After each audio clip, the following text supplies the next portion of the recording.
Voltamos com o programa Rio Cidade, hoje conversando sobre medicina para adolescentes. Você participa pelo telefone 25273025. Professor Onoda do Meier na linha. Fala, professor.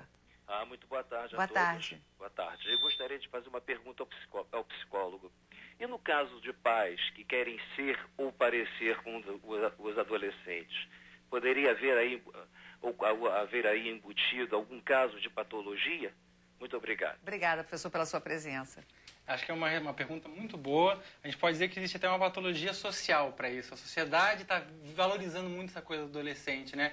A gente vê as mulheres cada vez mais magras. Tem até uma cantora famosa que tirou as costelas com a cintura mais fina. Nossa. A imagem do bonito, do belo, está cada vez mais parecida com o corpo adolescente. Os homens se depilando, tentando parecer mais novos.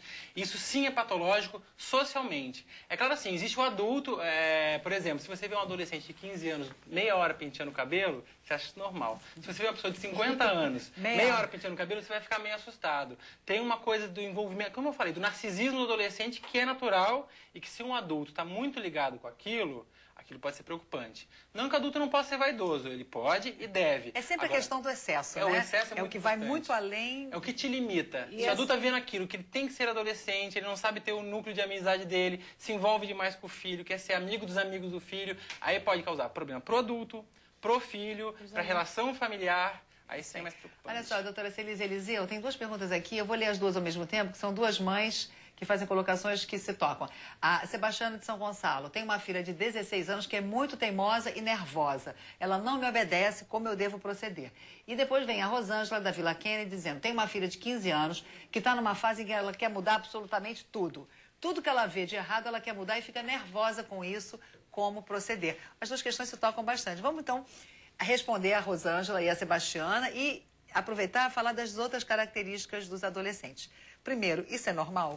A tendência adolescente de enfrentamento dos pais é absolutamente normal. Porque os pais, quando a gente é criança, são nossos heróis, né? Então, uma das características da mudança da adolescência é essa desidealização dos pais. O luto da desidealização.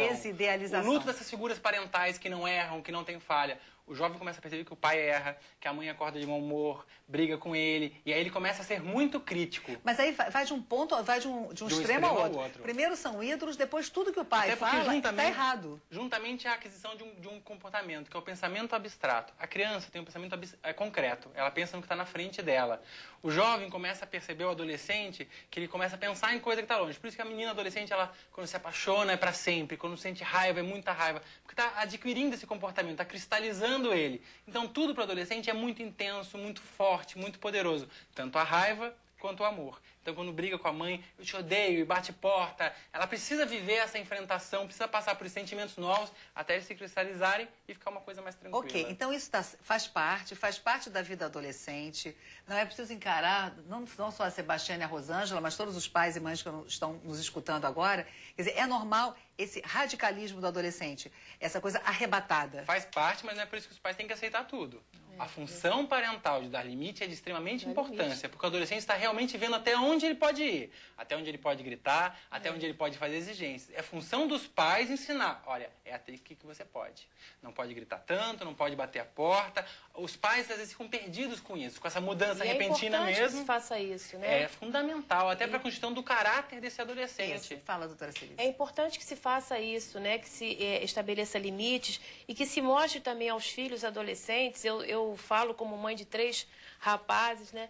Eu às vezes falo para eles, eu tenho erros, eu tenho falhas, eu perco a paciência. Então, os pais, eu acho que tem que se colocar como humanos mesmo, né? Para que o filho possa ter neles uma forma, possa conversar.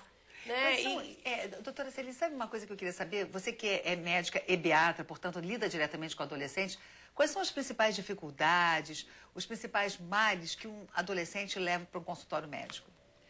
Olha, na minha experiência lá no NESA, a gente tem uma coisa até que eu ia falar quando se falou dessa coisa da imagem corporal, né? É uma coisa que nos preocupa bastante, são os transtornos alimentares, né? Anorexia, bulimia, a gente tem ambulatórios especializados nisso.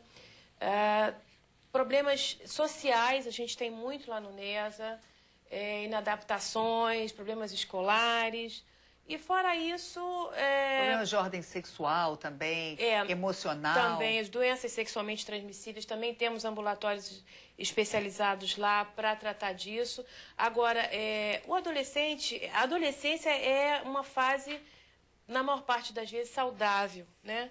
Mas, ao contrário do que muita gente pensa, o adolescente também adoece, né? E há doenças graves doenças crônicas, como diabetes, como doenças reumatológicas, que causam nos adolescentes um prejuízo emocional muito grande. É muito difícil conviver com uma doença crônica na adolescência. Eliseu, esse livro que você nos trouxe aqui, Programa de Orientação Profissional Intensivo, você é organizador e tem um artigo, vou mostrar para os nossos telespectadores aqui o que trata o livro, quer dizer, do que tratam os artigos aqui. Na verdade, o que eu acho mais relevante é o artigo sobre adolescente, que tem no livro, que fala justamente sobre o que é ser adolescente no mundo de hoje. Então, a gente tem que compreender que o adolescente ele tem uma necessidade de sono maior, ele sente mais fome, o corpo dele está numa mudança, os estirões de crescimento, né? O pé cresce primeiro, depois o braço cresce, e ele tem aí 4, 5 anos para lidar com tudo isso, com essa mudança de uma coisa para outra, os hormônios que entram no corpo do adolescente, ele fala pra gente, ele levanta e vê as estrelinhas, fica tudo meio escuro, e os pais às vezes se esquecem como é ser adolescente, lidar com tudo isso, lidar com o fato de ter que ser aceito, porque se os heróis da criança são os pais, o herói do adolescente é o grupo. Então, ser aceito na escola, ser aceito na sociedade é a coisa mais fundamental para o adolescente, é o mais importante. Por isso que eles se vestem todos iguais, passam das tribos, né, o que a gente chama de moratória. O adolescente ele vai passando de uma tribo para outra, vivenciando um pouquinho de tudo para cristalizar isso na vida adulta.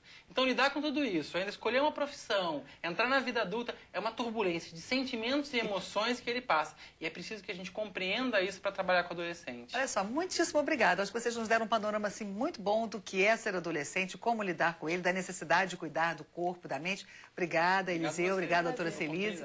Obrigada a todos vocês que participaram do nosso programa de hoje, em que conversamos sobre medicina e saúde para adolescentes. Um grande abraço, até o próximo encontro.